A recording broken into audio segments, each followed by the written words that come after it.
जी part 2 start हो गया। Indirect employees के लिए मैं कह रहा था, इनडायरेक्ट नंबर कौन सा है इसका, 4, indirect workers, number of workers, ठीक है। तो नंबर ऑफ वर्कर्स कौन से ले लेने, बस 4 नंबर, बार बार क्या लिखे बंदा, ठीक है, नंबर 4। उसके बाद जनाब अर्नड लीव्स हैं। अब ये उसने नहीं, हाँ ये उसने नहीं बताया कौन से वाले एम्प्लॉय हैं। जब ये उसने नहीं बताया तो फिर हम टोटल ही समझेंगे, ठीक है। तो नंबर 5 बेस ले लेंगे। नेक्स्ट, मेंटेनेंस कॉस्ट के लिए सबसे मुनासिब मेंटेनेंस और गिवन है तो वही लेंगे। नंबर 1 नहीं था मेंटेनेंस, अच्छा ये मशीन है, sorry, number 6। Next is power. मैंने कहा था पावर बड़ी बड़ी मशीनों के लिए जो है ये लफ्ज इस्तेमाल होता है, और वो किलोवाट आवर्स सबसे मुनासिब बेस है। तो किलोवाट आवर्स कौन से नंबर पे है, 7 पे। नेक्स्ट है floor space, sorry depreciation of machine, capital cost number 3, और रेंट है फ्लोर स्पेस नंबर 8, ठीक है। तो माशाल्लाह से गिवन एक ही है, लेकिन एक ही है ना गिवन, लेकिन कोई मसला नहीं है, वो एक सबसे पहले फिर भी लिख लेंगे, ठीक है। तो सबसे पहले क्या लिखेंगे, ये मुफ्त के नंबर सबसे पहले लेने, सुपरविजन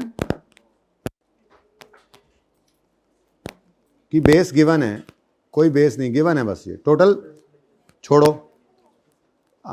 कितना है जी सुपरविजन, 4 4 और 8, हाँ ऊपर टोटल गलत है, सही कह रहे हैं।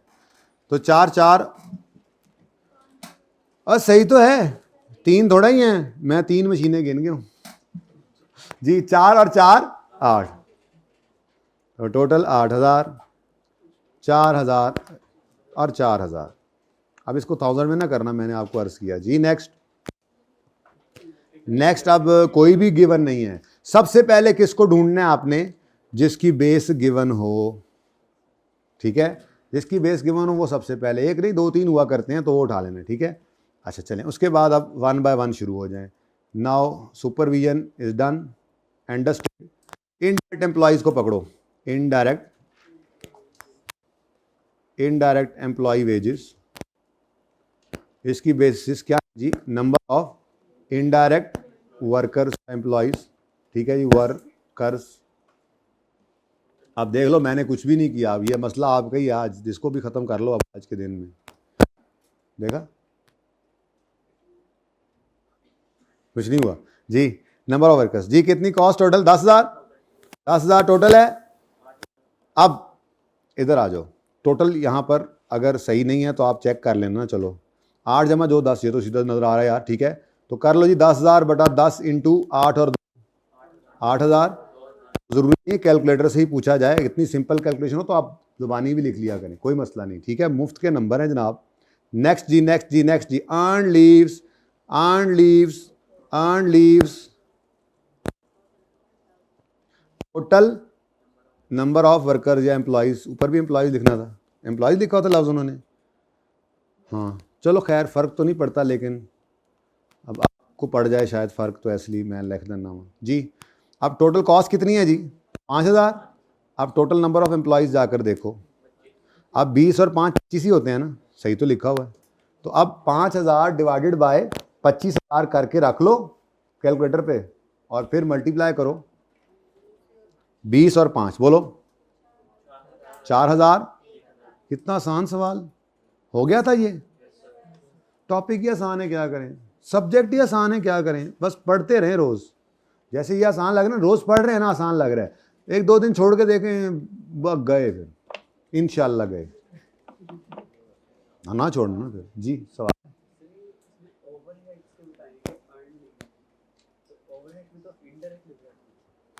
नहीं, अर्न लीव्स, हाँ ये ना लेबर के चैप्टर में जाके पढ़ाऊंगा, उस वक्त फिर शायद आपको ये बात मेरी रिकॉल भी हो। असल में ना डायरेक्ट वेजेस के अंदर हम कॉस्ट अकाउंटेंट्स जो हैं सिर्फ बेसिक वेजेस डालते हैं, बाकी एम्प्लॉयज़ को कोई ओवर टाइम पे कर रहे हैं, कोई बोनस पे कर रहे हैं, कोई लीव एनकैशमेंट पे कर रहे हैं, तो वो सब ओवरहेड में ही डालते हैं। लेकिन ये अभी इररेलेवेंट बात है, बहरहाल अगर इससे हेल्प मिल रही है तो याद रख लो। लेबर का चैप्टर, लेबर की अकाउंटिंग पे भी 4, सिर्फ लेबर में एक तो लर्निंग कर्व है, वो मैं डिसीजन मेकिंग में पढ़ा देता हूँ रेलेवेंट कॉस्टिंग के साथ ही, उससे भी पहले या उसके बाद फ़ौरन, वो मैं लेबर का हिस्सा जो है डिसीजन मेकिंग, चुप कर जाएं,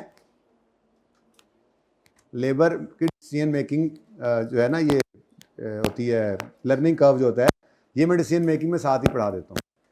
लेकिन उसके अलावा भी लेबर की जो है वो अलग से डिसीजन मेकिंग और उसका चैप्टर मौजूद है, 4 से 5 लेक्चर्स लगते हैं।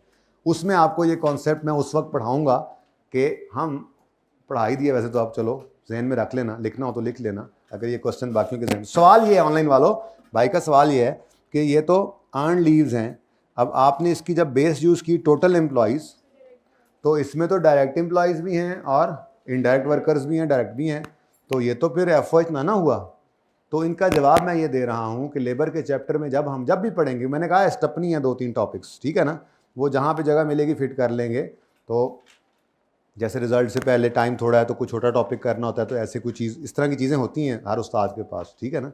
कोई छुट्टी है, कुछ सैंडविच हो गई है, कोई गड़बड़ हो गई है, इस तरह कुछ चीज़ हो गई है, तो ऐसी चीज़ें होती हैं। तो बहरहाल जब भी कभी लेबर का चैप्टर हम पढ़ेंगे तो वहाँ पर मैं आपको ये उसूल बताऊँगा, दोबारा से अभी बता रहा हूँ, दोबारा बताऊँगा कि हम डायरेक्ट वेजेस में, डायरेक्ट लेबर में सिर्फ वर्कर्स को दी जाने वाली बेसिक पे को ऐड करते हैं। बेसिक पे के अलावा आप प्रोडक्शन वर्कर्स को जो भी पे कर रहे हैं, चाहे वो ओवर टाइम है, चाहे वो बोनस है, चाहे वो लीव इनकैशमेंट है, चाहे कोई लटरम है या पटरम है, ये सब कहाँ जाएंगे? ओवरहेड्स में, ठीक है ना। तो ये तो वैसे ही लीव इनकैशमेंट है, बेसिक पे तो है नहीं, इसलिए जान दो, ठीक है, साड़ी वारी आन दो। अच्छा जी, टोटल एम्प्लॉयज़ 25 हो गया ये। अच्छा, भाई का सवाल अच्छा सवाल था। नेक्स्ट क्या है? मेंटेनेंस कॉस्ट, इसके लिए यूज़ करेंगे मेंटेनेंस हावर्स। तो भाई टोटल बराबर तो है 720 ही है, पता नहीं किसने कहा टोटल सही नहीं है, तो दवा मारो इनू की करना है। अच्छा क्या है जी? Maintenance cost. आपने अगर रिक्वायरमेंट हो ना, आपने ऐसे नहीं काम करना मेंट कॉस्ट। मेरा पेपर पास है, I can do it, you have to do it, लेकिन जल्दी जल्दी पास कर लो ताकि तुम भी ऐसे काम कर लिया करोगे, ठीक है। अपने स्टूडेंट को पढ़ाते हुए कहना फिर ऐसे ही कि तुम लोगों पूरा लिखना है, मैं तो लिख सकता हूँ, मेरा पेपर तो पास है। तो जल्दी जल्दी इस तरफ आने की कोशिश करें, उसके लिए रोज़ का काम रोज़ करें। क्या है जी? मेंटेनेंस आवर्स, हावर्स, ठीक है जी। जी कॉस्ट टोटल कितनी है? 15,000 और आवर्स जो थे वो 720 हैं, तो 15,000 बटा 720 फिर इंटू 600 और इंटू 120, 12,500 तो 2,000 भी 500। यार इतना आसान सवाल है, लेकिन बस ये है कि हम ज़रा पक्के हो रहे हैं, ठीक है ना। बस प्रैक्टिस ही है जो कि आपको परफेक्ट बनाएगी इंशाल्लाह। देखो कोई पास पेपर, मेरी कोशिश होती है कि तारीख का 2000 के बाद वाला, लेकिन कोई तारीख में पास पेपर आया हो 2002-3 के बाद, आप पास पेपर हर टॉपिक में देखेंगे, मेरी कोशिश है कोई भी ना रहे। जो इनमें नहीं होगा वो इंशाल्लाह थोड़ी तब्दीलियों के साथ आपके सामने कहीं ना कहीं होगा, ठीक है। कोशिश ये होती है कि पास पेपर तो कम से कम हम सारे ही कर लें। अब वो प्रैक्टिस ही है जिसकी वजह से आप फिर पेपर में जाकर 60-70% सवाल सही कर लेते हैं। बस कोशिश ये करनी है कि जो टॉपिक हम करेंगे ना, उसमें हर सवाल को एक ही तरीके पे करना है। आपने गौर किया सिंगल वाले में, हालांकि आपका तरीका भी सही था, लेकिन मैंने ज़बरदस्ती करके वो भी एक जैसा कर दिया ताकि थोड़ा सा आप लोगों के जहन के अंदर बातें जो हैं वो बैठती रहें है, ठीक है। तो एक ही तरीके से सवाल कर रहे हैं, अब ये सवाल एंड तक एक ही चीज़ें बढ़ती जाएंगी, तरीका इस टॉपिक में एक ही होगा। अगले टॉपिक में जाएंगे, स्टार्ट में 1-2 दिन के अंदर तरीका सीख लेंगे, आप कोशिश करेंगे हर सवाल उसी के अंदर फिट कर लें।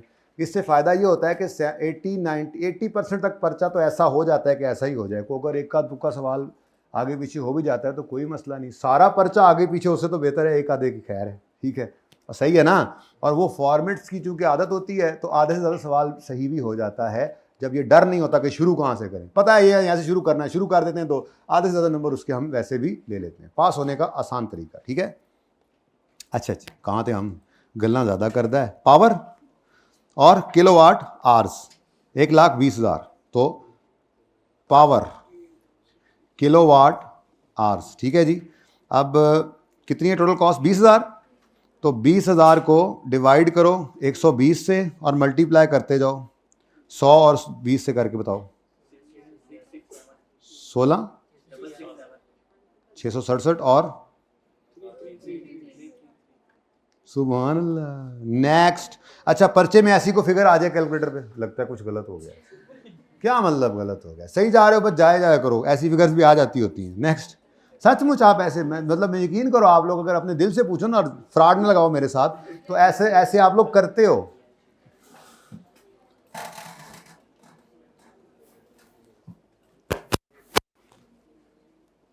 अपने बकरियां दे ना दंद गिने होंगे ने बंदे ने। 5000 क्या जी? Depreciation of machine. तो डेप्रीसिएशन ऑफ मशीन है, तो इसको अगर capital cost of machine given है तो ये यूज कर लें। अच्छा, अगर ये ना होती तो, अब देखो धोखा देने के लिए उसने दोनों दे दिए, तो आपने बचना है इस धोखे से। इसीलिए आपको वो प्रेफरेंस वाला टेबल आहिस्ता आहिस्ता तैयार करा रहा हूँ। ये तो पता है आपको, ज़रा रूटीन उलट है, पहले सीख के फिर जाके पढ़ लेंगे। वरना तरीका तो ये होना चाहिए था कि पहले पढ़ के वहाँ से याद यूद करके आ जाते जुकून, लेकिन ऐसा नहीं, ज़रा मज़ा नहीं ना आता। हर सवाल में देखते जा रहे हैं, सिचुएशन के साथ देखते हैं, अप्लाई करते जा रहे हैं, और फिर ये सारी चीज़ें रिवाइज करने के लिए एक जगह इकट्ठी हुई पड़ी होंगी, और उसमें कुछ और चीज़ें भी होंगी जो एडिशनल, जो अभी तक नहीं नज़र आई होंगी सवालों में। ठीक है, सही है ना? तो भाई 25,000 है टोटल। कितनी डेप्शन? 5। इसको क्या कॉस्ट क्या लिखा हुआ था? नहीं बेटा, एक मिनट, इसका क्या लिखा हुआ था? कैपिटल कॉस्ट ऑफ, तो कॉस्ट ऑफ मशीन टोटल 5,000। नहीं, 5,000 ना खर्चा, डेप्शन तो 5,000 है ना। अच्छा, अब उसके बाद ये आधा आधा नहीं, ये क्या है? ये अच्छा अच्छा, वो येलो मैंने किसी और, जो सॉरी सॉरी सॉरी सॉरी, ये पड़ा है 20,000, 5,000, 25,000 जी। तो डिवाइड बाय 25 इंटू 4 और इंटू 1 जी, और 1,000। क्या हुआ? व्हाट टॉक इज, क्या बात है? Next, rent of building. क्या? रेंट ऑफ बिल्डिंग की बेस जो है वो मुनासिब है फ्लोर एरिया, और सिर्फ 2500 रुपये रेंट है। अब फ्लोर एरिया स्क्वायर फीट में गिवन है, इनसे परेशानी किस चीज़ में गिवन है, बट टोटल गिवन है, दोनों का गिवन है। खैर सला बेस मिल गई, ठीक है। तो 10 से डिवाइड, और ये आधा आधा 1250 ते 1250। लो जी, आखिरकार ठंडा ठार दिल बहार, आंदे जाओ तो पींदे जाओ। 10 रुपये 10 रुपये 10 रुपये पक्की बेचने आया हूँ मैं। भैना ते भरावो, टोटल दस दो। लगता है पार्ट टाइम ना पक्की भी बेचता जे, साथ वाले को उतारे 15। करते रहो जो बातें करते रहो, मुझे क्या फर्क पड़ता है तुम्हारी इन बातों से, हैं जी। वही रिकॉर्डिंग हो रही है ना, तो उन्होंने नहीं, बेचारों ने पैसे भरे हुए। तुम क्या चाहते हो, लतीफ़े में पॉज करके सुनाया करूँ तुम्हें वजह? डिवाइड करेंगे हम इसको बेस से। अब बच्चों, वो कहता है कैलकुलेट करो मशीन आर रेट। चलो ये तो बहुत अच्छा हो गया, आखिरकार मशीन आर्स भी यूज़ हो ही गए। 5,000 और 1,000 है, तो नहीं 6,000 को मैंने क्या करना है, टोटल तो लेना ही नहीं है, यही तो मसला है। 1,000 ठीक है। तो आंसर बताएं मुझे। ₹10.08 काफ़ी ना पर मशीन आर, और यहाँ पर ₹0.08 पर MS। MS नहीं, MS तो रिटायर हो गया अब। ठीक है, इंडिया का प्लेयर था, बट बहुत अच्छा प्लेयर था MS धोनी। अच्छा,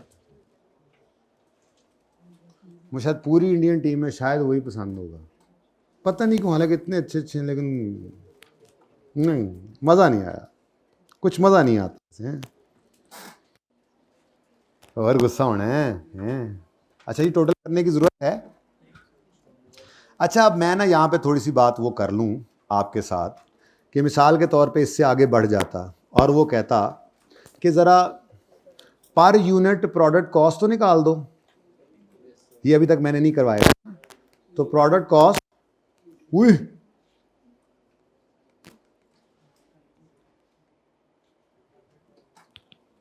यानी अगला फिर होमवर्क में जा रहा है, उससे अगला भी होमवर्क में जा रहा है, उससे अगला भी होमवर्क में जा रहा है।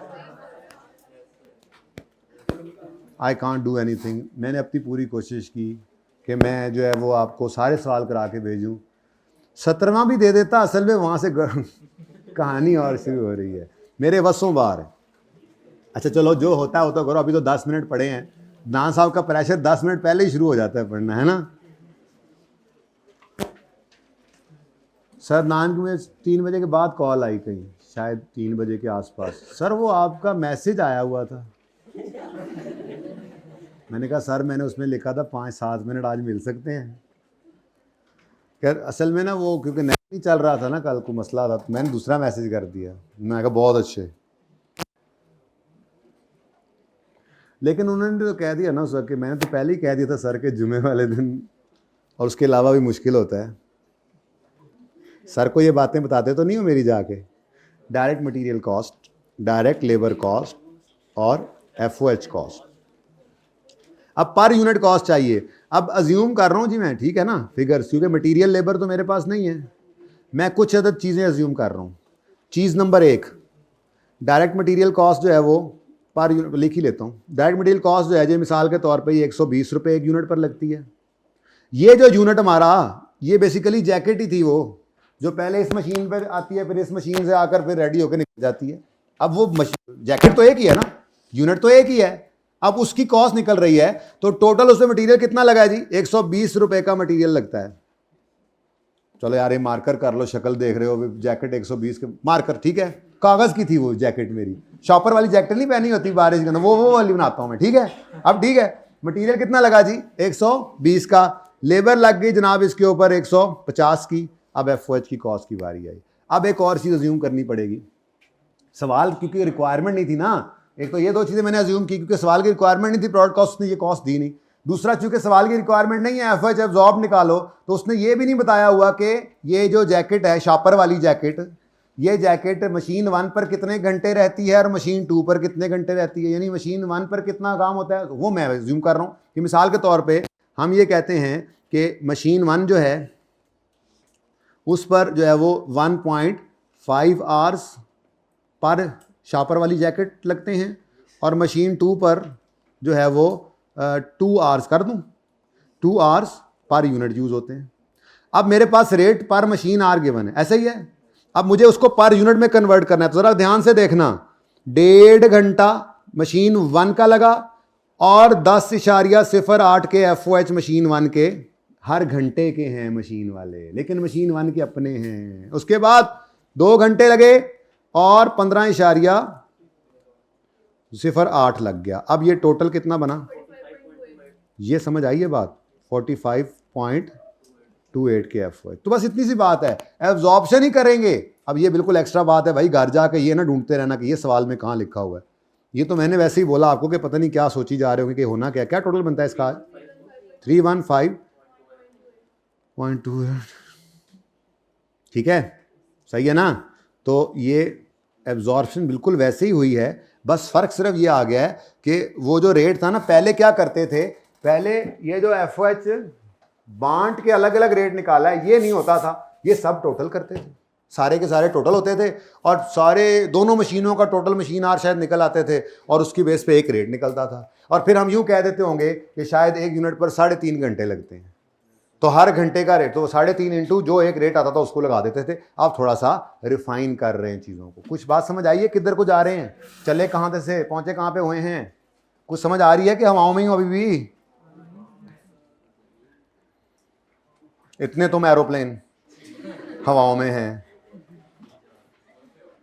जहाज नहीं कहते होते, बुरी बात है, क्लास के भी कुछ मैनर्स होते हैं, एरोप्लेन ठीक है ना, और वो भी सिर्फ मैं कह सकता हूँ। अच्छा मैं तो बच्चे हो ना आप लोग, तस्वीर खींचनी है, खींचो खींचो खींचो खींचो खींचो, मेरे से दूर है।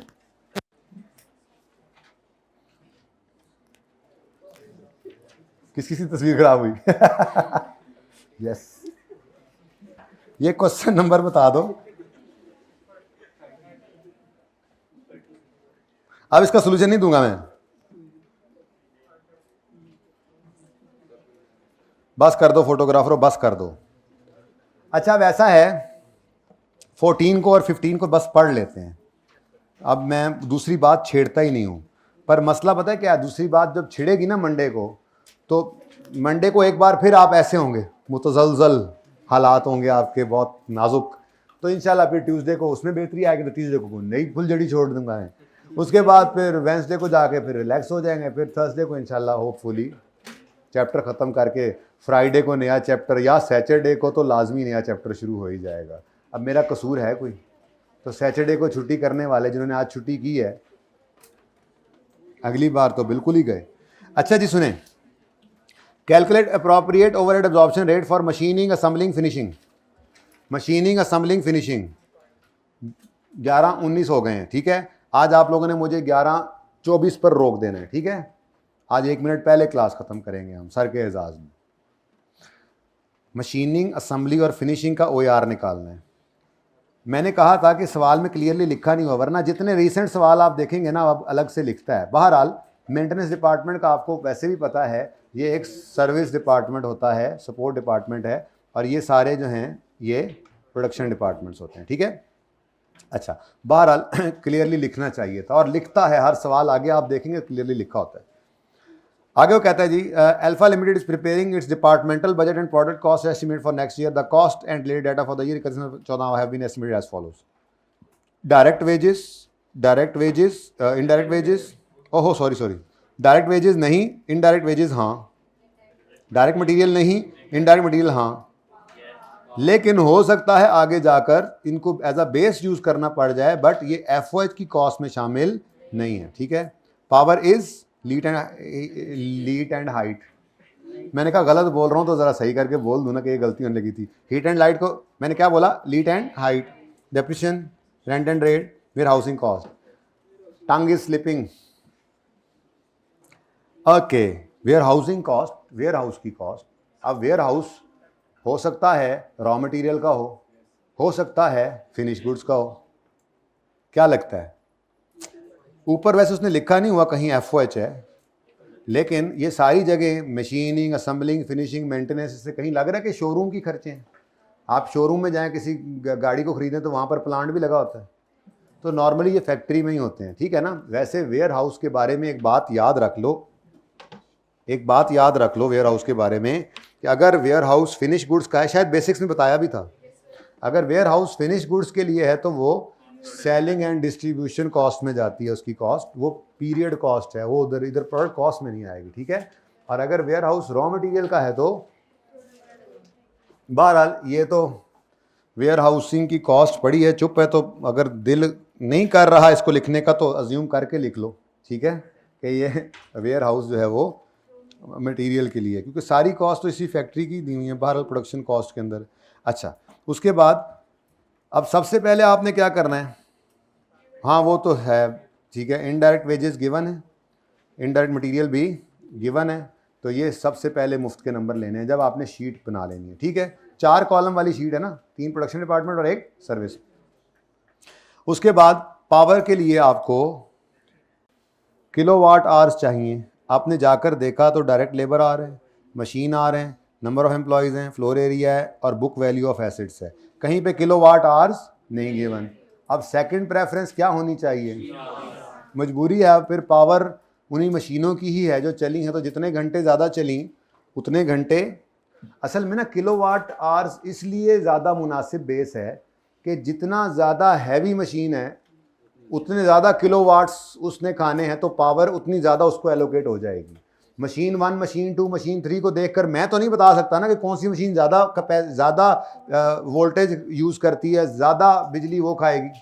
तो अगर किलोवाट्स अवेलेबल हों, किलोवाट आवर्स अवेलेबल हों कि पर आवर कितने किलोवाट कौन सी मशीन खा रही है, तो टोटल कितने किलोवाट्स उन्हें खाए, आर्ली बेस पर टोटल कर देते हैं ना, ठीक है। तो अगर किलोवाट आवर्स दे दे तो ज़्यादा मुनासिब बेस है पावर को एलोकेट करने की। लेकिन अगर सवाल में किलोवाट आवर्स नहीं है तो फिर बफलो ब्राउन है, थोड़ा सा मजबूरी है।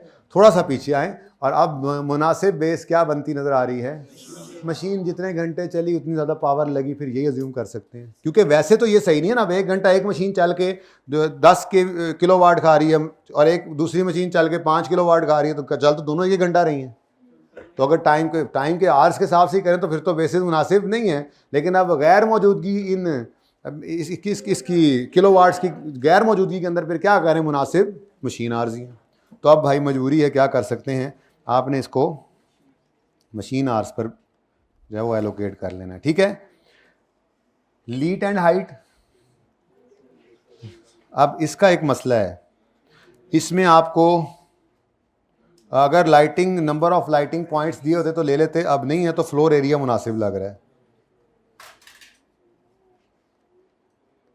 नेक्स्ट, डेप्रिसिएशन के लिए तो बुक वैल्यू ऑफ एसेट आ गई। रेंट एंड रेट्स के लिए भी, अच्छा सर एक सवाल में एक ही बेस यूज़ होगी ना भाई, एक बेस 10 जगह यूज़ हो जाए, मुनासिब लग रही हो तो क्या मसला है। वेयर हाउसिंग कॉस्ट, अब इसको अज्यूम मैंने करा दिया आपको कि ये रॉ मटेरियल का वेयर हाउस है, तो अब अगर इसकी कोई बेसिस नीचे मुनासिब हैं, ना ये लग सकती है, ना ये, ना ये, ना ये, ना ये, तो फिर ले देकर डायरेक्ट मटेरियल को पकड़ लेंगे कि जिस डिपार्टमेंट ने ज़्यादा मटेरियल इस्तेमाल किया उस डिपार्टमेंट को ज़्यादा वेयर हाउसिंग की कॉस्ट एलोकेट हो जाए। ठीक है, डन कर लोगे। अच्छा, अब जब सब टोटल हो जाएगा तो फिर आपका मेंटेनेंस का भी टोटल आ जाएगा।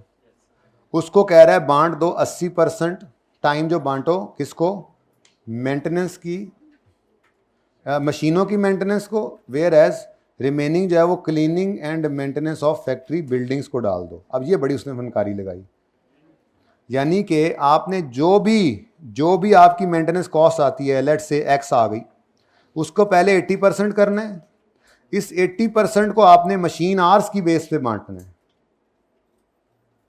ऐसा ही है, कोई नहीं करके आओगे तो मैं करवाऊंगा ना। और इसी का आपने जो 20% करना है, वो कहता है सफाई सुथराई के लिए ये बाकी काम लगा इसका, वो फ्लोर एरिया की बेस से बांट देना है, बांटना मेंटेनेंस को ही है। ठीक है, उसके बाद 15वां आप पढ़ा नहीं सकता, होमवर्क है, अल्लाह मालिक है, अल्लाह के हवाले। 16वां पढ़ा नहीं सकता, होमवर्क है। ठीक है जी, ज़िंदगी रही तो सोमवार को होगी मुलाकात। अल्लाह हाफ़िज़।